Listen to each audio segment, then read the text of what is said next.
आगे छोड़ेगे नहीं सुनो है की होलो इग्नोर काहे करोगे त की तोरा से खुलिया में रहिया में बतियाई। ओके बस 1 मिनट। हाँ हाँ बोल जल्दी। कल आओ ने मिले बगीचा में जल्दी, बहुत जरूरी काम हो। ए रोजो बहाना करके बोला बोही, तोरा काम उम नहीं रहो हो, समझ ले।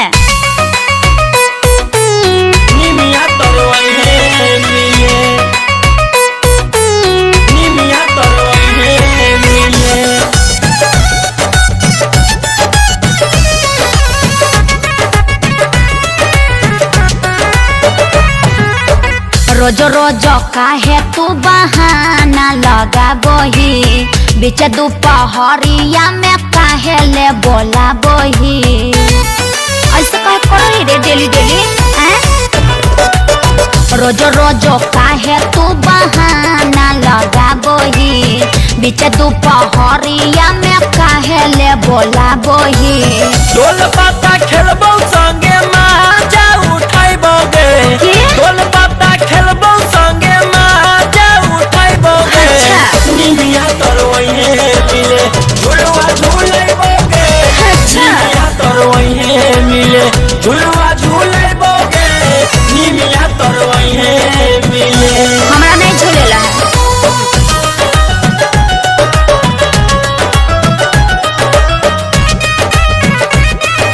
Music by Chandan Singh.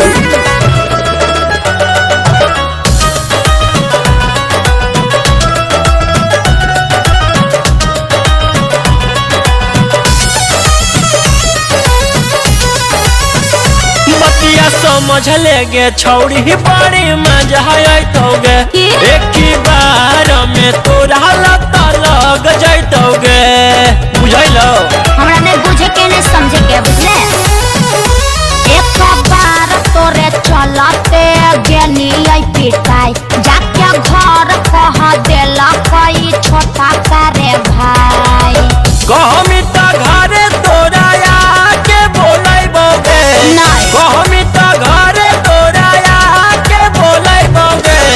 निमिया तरवइहे मिले झुलवा झुलैबोगे, निमिया तरवइहे मिले झुलवा झुलैबोगे, निमिया तरवइहे मिले। ए चंगा निमिया तरवइहे मिले, निमिया तरवइहे मिले।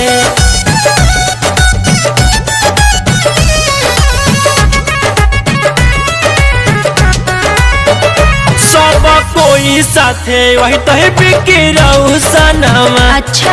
हुआ जो यहाँ प्लीज नहीं चलतो बहानमा।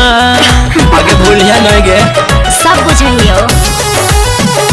हके बड़ी माहिर छड़ा तू तो फुसला बे में, बड़ी रे ट्रेंड हकी हमारा मनाबे में। रौशन रोहियो के साथे लेके ओइबोगे, काहेला? रौशन रोहियो के साथे लेके ओइबोगे। अच्छा। निमिया तरवइहे मिले झुलवा झुलैबोगे, निमिया तरवइहे मिले झुलवा झुलैबोगे, निमिया तरवइहे मिले। अच्छा ठीक हो, रस्सी मजबूत।